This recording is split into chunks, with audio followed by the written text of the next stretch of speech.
All right, Katie, thanks so much for doing this. First off, give me a little introduction about yourself and how you started in the in your career, where you are at today. Sure. So yeah, I'm Katie. I'm a therapist based in Liverpool in the UK. I do talk therapy, predominantly sort of psychodynamic. So I like to explore sort of people's relationships, their patterns, defense mechanisms, kind of dig in a little bit to how the past might be impacting the now and anything they might want to change there. But at my core of the work that I do is working with trauma, as many do in this kind of field. I like to be very trauma informed, kind of help people understand how trauma might have impacted them in ways they don't even realize. A bit of kind of psychoeducational stuff around trauma, the way it impacts the mind, the body, the brain, how we kind of see ourselves in the world. And I'm also a GSRD therapist, which means I work with gender, sexuality, and relationship diversities. So that's with sort of LGBTQ plus communities, also like kink, ethical non-monogamy, things like that. So that's kind of what I do. Getting into it is kind of almost like a bit of a life story thing. So brace yourself. So I first wanted to be a counselor. I was a teenager. I went through some quite traumatic stuff when I was a teenager, and it really shook my world up. And but I didn't understand it. It was like the turn of the millennium because I've given my age away, but there wasn't a lot of information around then. I didn't know what trauma was. I didn't know how it was going to impact me. No one around me did. So I was just sort of spiraling, thought it was just my personality, that there was just stuff that I couldn't understand or I saw that other people didn't. So I was in a really difficult place and I got some counseling sessions through a charity. And just having someone to listen made a really big difference. I was so full of shame. I was quite embarrassed to talk to family and friends, didn't feel comfortable. So having someone there who would listen, it meant the world. So I was like, yeah, I'm going to do that. I'm going to be a therapist. But I was like 16 with no qualification. So luckily I didn't. I kind of did not set up my counselling service then, and I got a bit waylaid. I wanted to be a rock star. I wanted to work in the music industry, either as a musician or in music journalism. I wanted to be Tom DeLonge from Blink-182 for a good few years. So I went off. I was a little punk rock kid. Went off to try and do that. Went to uni to do pop music and media. Um, and soon kind of realized that probably wasn't going to be the world for me. I wasn't confident enough. I don't know if I was talented enough, but I was like, okay, maybe this isn't. So I moved to London and did gender, sexuality, and politics. I did a master's, moved there to do that because music and pop culture had got me really fascinated in people's identities and how we kind of use pop culture music to understand ourselves and the world. And I still use that a lot in the work I do now. I like to bring in music, I like to bring in film, what people are taking in. And when I went to that course, I met someone who's a therapist working with gender and sexuality, and I was like, yes, that's that's what I want to do. Like this is the career for me, and it's the only thing I've ever wanted to do since then. So I started retraining back into education, into academia to train to be a therapist. And for better for worse, I was poor, so I worked a lot of jobs.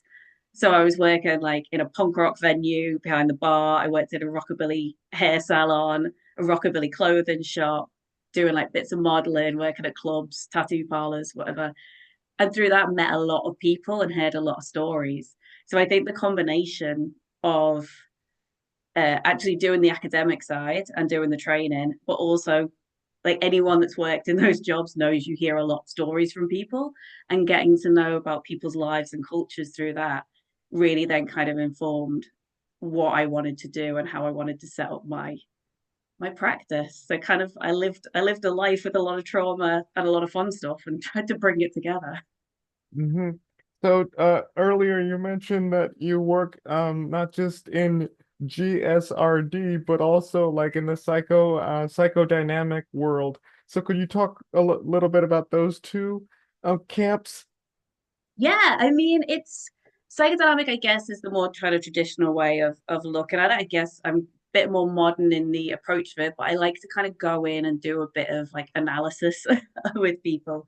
Um, So I'll go in and meet somebody and try and get to know them as a whole person and then pick up on any patterns that might be repeating through their life, any parallels that might be shown from the past and the now, and kind of how things from their maybe childhood, so like good old school, looking at your relationship with your parents, or looking at things you went through as a kid, some inner child work, looking at how all that stuff might then inform how you're seeing things and experiencing things in the now, and how any like the stories we tell ourselves or the narratives we develop about who we are, where they might have come from, and if they need tweaking at all or changing. It's not about making you a different person, but just helping understand where you might want to make changes. So that's the kind of psychodynamic side, but holding that with trauma as well, so that you're not just digging straight into the traumas. It's very careful and kind of getting to know the whole person.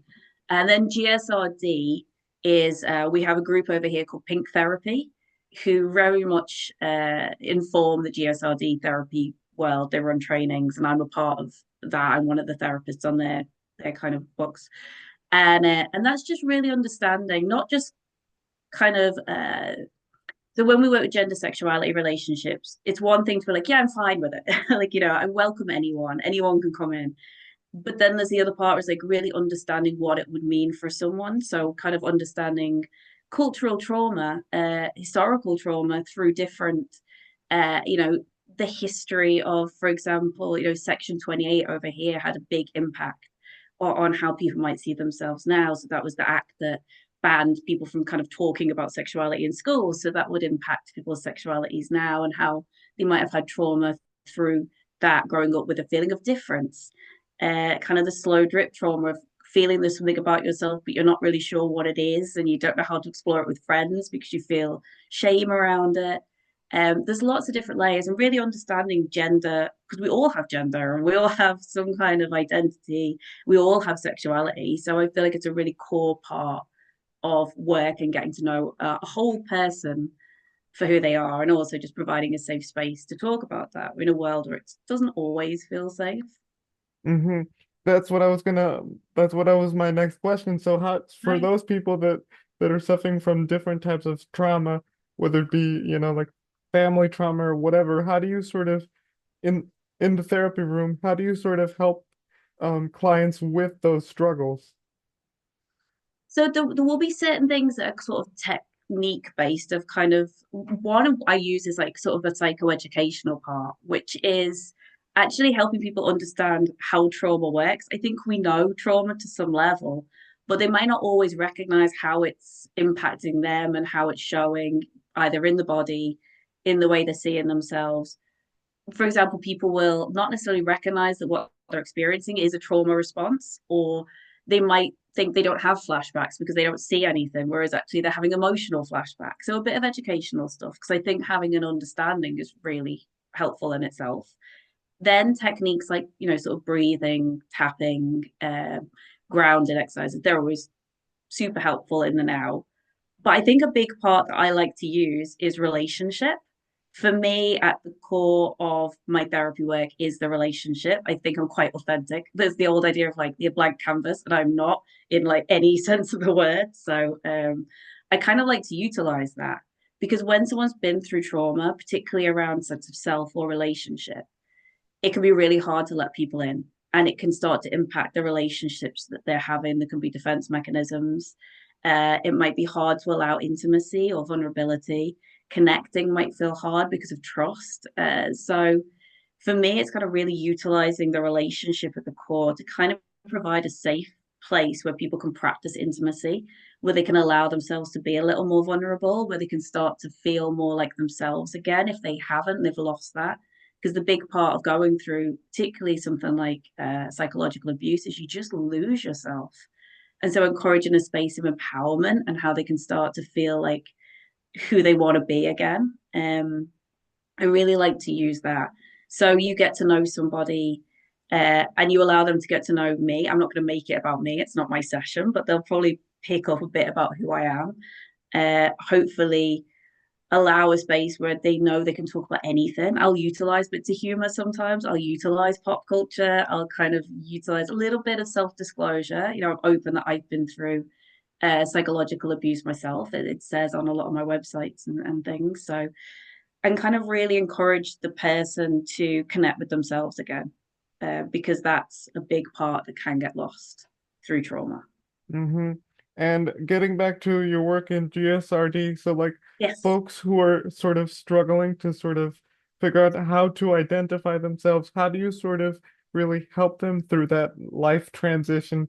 Because I know many friends of mine who went through a gender transition themselves, and but like generally, how do you sort of help them go through those sort of life transition? If you know if they transition from males to females or vice versa, how do you sort of help them through that? Yeah, it's so individual and it can feel tricky for people because I think there can be this anxiety of what if this is my trauma that's making me feel like this, or what if it's kind of an intrusive thought, or what if this is a really scary thing for me to do. There can be all kinds of processes depending on the individual. So the first thing is just to really kind of give a space for them to talk about what's going on, and we'll look at it together. So it's like, you know, my big belief is like they're the expert in them. I have the theory, and we'll kind of work through it. There, I take away some of the more kind of traditional psychodynamic stuff. Then it's more about support, because what we don't want to do is pathologize someone's gender. So take some of the pathologizing out, just sit with someone and allow them to put all their thoughts out around their kind of any concerns they might have. We can unpick some of that together, and then really kind of encourage them to embrace the therapy space, to just try things out, or think about, you know, I know sometimes people will come in and they will start to explore what it might be like to use different pronouns, but in a safe space in the therapy room because it doesn't feel so safe outside, or perhaps wearing makeup, or perhaps trying different clothes. So that can be one way. Um, but really, it kind of listening, and again, a little bit of kind of not normalizing, but like kind of actually like, yeah, yeah, okay, well, this can happen, or this can, actually validating, perhaps is a better word, some of the experience that they're having, and then guiding them through. And then what I would do is get somebody to kind of access a specific sort of gender clinic, or I can do so much. I can do some of the exploring work with you, but then perhaps there is a route through that then I will help people get to if they then do want to make those changes. I'll also work with people that are at multiple stages of kind of transitioning, either very early on or completed, but they just don't want their transition to be sort of the focus of the work. So it's depending on the person, but I think really the main thing is just allowing again someone to be themselves when it's not always that easy, particularly even today. There's been some rulings in the courts that are not feeling very safe for trans women at all. So also sitting with people's fears or people's shames, allowing them to actually express that when it might not feel that easy to do that outside the room. Mm-hmm. Because I've been sort of curious, like, what sort of the main cause that people transition from one gender to the next? Is it some sort of trauma that they've had in the past, or what is it that is the cause? Because I've been very curious about it, and Okay? I mean, it's really the way it is that when we're kind of born, we're assigned a sex and we're assigned a gender. Um, and for that person, they've always been the gender inside that they then transition to. So it's the sense that, if I was assigned male at birth, but I knew inside I was female, it's that my outside doesn't match, and the way that I'm perceived in the world doesn't match. Sometimes there will be trauma along the way, and that can confuse people because somebody might feel like, well, okay, what if I've just kind of been traumatized and that means that I'm misreading how I see myself? Or what if this is a response to something? And we'll always look and explore that to kind of untangle it. And I will always sit with someone's thoughts and experiences. But when it comes to transitioning, it's really about allowing someone to live as the person they've always been on the inside, rather than really kind of changing who you are, if that makes sense. It's kind of becoming who you are. So it's like, well, I've always been that gender inside. I've always been this person inside. I just don't get seen by the world as that. When I look in the mirror, I don't see that. And that's where things like dysphoria begin. And supporting someone through dysphoria is really important as well, and kind of helping them understand. So a lot of it is support, a lot of it is helping them see who they truly are and then living as the person they feel they always have been. Hmm. So my next question is, what have you sort of learned in doing this kind of work?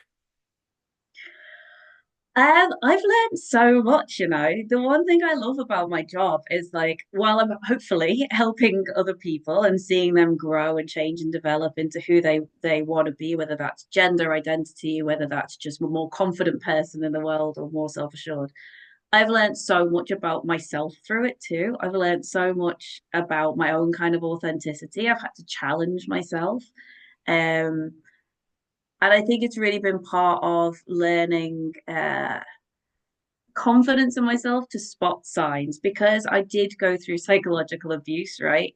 You sort of lose a point where you're like, how did I not see this stuff? And what if there's something going like how can I be this person? I thought I was pretty smart. And I found myself in a situation where I nearly lost everything. So I had to rebuild, I had to go through the process of rebuilding myself, my confidence in myself.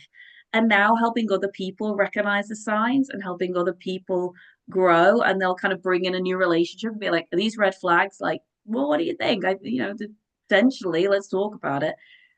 Has helped me gain a confidence that you know, I can do that for myself as well. And I can kind of take care of it. So it's been like a nice dual process. It's not about me, it's about them. But through my work, I learned to have faith in myself again. I learned to have a kind of authenticity around myself. I ended up with like true self tattooed on my knuckles, so I got to a point where I felt I deserved it. So it's like it's really big growth. I'm not the same person that wanted to be a therapist when I was in my mid 20s, uh, early 20s. Is not the same person at 40 now. It's I've been a totally different person for the Hmm. better. Yeah. And what do you still hope to learn as a mental health professional? Is there anything new that you want to learn on your bucket list? Always. I don't know about bucket list. Gosh, do I have a bucket list of things I want to learn? Constantly, I want to learn. I constantly want to learn about the impacts of trauma on people because I think there's always more we can know. I'd love to learn EMDR. That is one thing on my bucket list. With trauma, I think that could be a really helpful tool. I often send people off to go and work with people. It's just something I've not gotten around to training in myself. I don't know why. I think time it's one of these things you want to be constantly learning, but you're so busy that I end up doing like shorter courses and not the long ones. I'd love to do like more neuroscience stuff. I'd love to. I think the brain is fascinating, so I'd love to do that. But I've always leaned towards the more sort of talk therapy kind of stuff. I've been recently researching around how horror and psychology come together because I'm writing a talk about the psychology of horror. So that's one thing I'm learning about how pop culture sits with fears and traumas and stuff like that. That has always been my little passion project. But in terms of mental health world, yeah, I think maybe more about the actual like science side. It took me long enough to get to the point where I could afford to do the base training, so I couldn't do the neuroscience bit back then. But now maybe at one point, maybe I can look at more science stuff. I'd love that. I think that's Hmm. fascinating. My last question is what do you what advice would you give to people who are entering the psychological field that want to learn a little bit about the psychodynamic or like GSRD field aspect of it? So like what tips, advice would you give to those who want to go into those areas? I would say, I mean, psychodynamic, I know about the training here in the UK, and I think it does get covered quite a lot. It's like old school, but I would also say take the theory, learn it, know it all, and then when you're kind of working people, put it to the back a little bit, and sit with the human experience. Don't try and fit a person into the theory. Find the theory that works with the person. Um, but also modernize a little bit. The problem with some of our old school theory and mental health is it is a little bit old school. We're in a slightly different time now. And when we're working with things like GSRD, we're working with intersectionality, stuff like that. Some of what was written in kind of old school theory comes from a very specific place around like kind of whiteness and class and quite heteronormative stuff like that. So when you go into GSRD, kind of keep that in mind and think about the person that you are working with. So, I don't know what I meant to say that. Like, learn it, but put your own, uh, sort of stuff into it too. And with GSRD, it's around taking the time. It's understand it's beyond just kind of allyship. It's having a deep understanding so that someone doesn't have to come into the therapy room and educate you on their on their gender, on their sexuality, on their relationship style. Have a good knowledge, learn their individual experience from them, but have the good base knowledge behind what's happening. So they don't have to come in. So you already know some of the language, you already understand how things work. You also understand some of what came before so that you kind of have a bit more of a picture of them. Because otherwise, people can find themselves they're having to like teach their therapist in the room, which is fine around some things, but people don't want to do that all the time, you know? Yeah, i.e. do the research. Yeah, exactly. Exactly. Do the put the time in, get the books. But yeah. But luckily now we do have, social media. It's mixed. Some of the stuff on there is very true. Some of it be cautious with, but there is lots of information around us that we can constantly be taking in now. So we have lots of resources. Use them. All right. Gather Yep. as much as you can. Yeah, gather as much information. Yeah. Yeah, yeah, absolutely. All right.